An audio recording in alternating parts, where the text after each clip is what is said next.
আসসালামু আলাইকুম।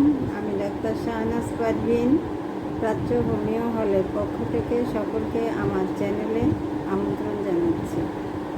আজকের আলোচনার বিষয় হচ্ছে কাশি বা কফে হোমিওপ্যাথি মেডিসিন। প্রথমে ভিডিওটা না টেনে সম্পূর্ণ দেখার অনুরোধ রইল, দেখলে অবশ্যই উপকৃত হবেন।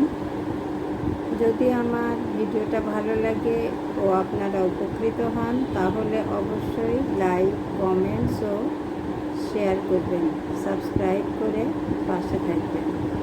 চলুন তাহলে শুরু করা যাক। কাশি নিজে কোনো রোগ নয়, অন্য রোগের উপসর্গ স্বরূপ। যে কোনো কারণে ঠান্ডা লেগে, আবহাওয়া পরিবর্তনে ঠান্ডা লেগে বা ব্যাকটেরিয়া বা ভাইরাসের সংক্রমণে শ্বাসনালীর উপরের অংশ আক্রান্ত হয় বা ইনফ্লামেশন হয়, ফলে ফ্যারিঞ্জাইটিস বা ল্যারিঞ্জাইটিস হয়ে সর্দি, কাশি, গলা ব্যথা এবং জ্বর হয়। সময় সংক্রমণ শ্বাসনালীর নিচের অংশে হয়ে ব্রঙ্কাইটিস, নিউমোনিয়া ইত্যাদি হয়, ফলে জ্বর, সর্দি, কাশি, শ্বাসকষ্ট, বুকে ব্যথা, গলা ব্যথা ইত্যাদি রোগ দেখা দেয়। লক্ষণ অনুযায়ী হোমিওপ্যাথি ওষুধ খেলে এই জ্বর, সর্দি, কাশি, বুকে ব্যথা এবং শ্বাসকষ্ট কমে যায়। সাধারণত কাশি দুই প্রকার: সরল কাশি ও শুষ্ক কাশি।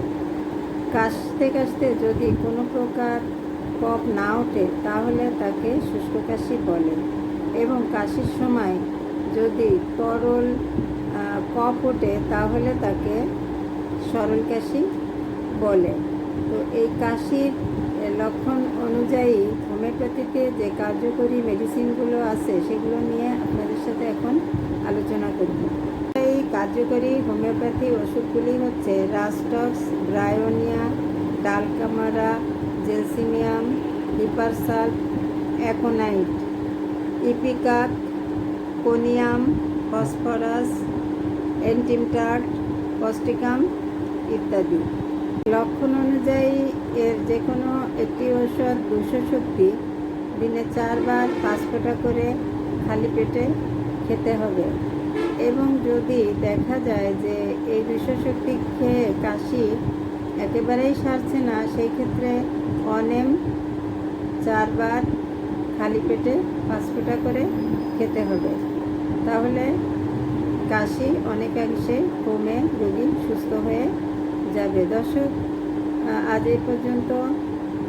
আগামীতে আবার নতুন ভিডিও নিয়ে আসবো আপনাদের জন্য। সে পর্যন্ত ভালো থাকবেন, সুস্থ থাকবেন, প্রাচ্য হোমিও হলের সাথে থাকবেন। ধন্যবাদ সকলকে।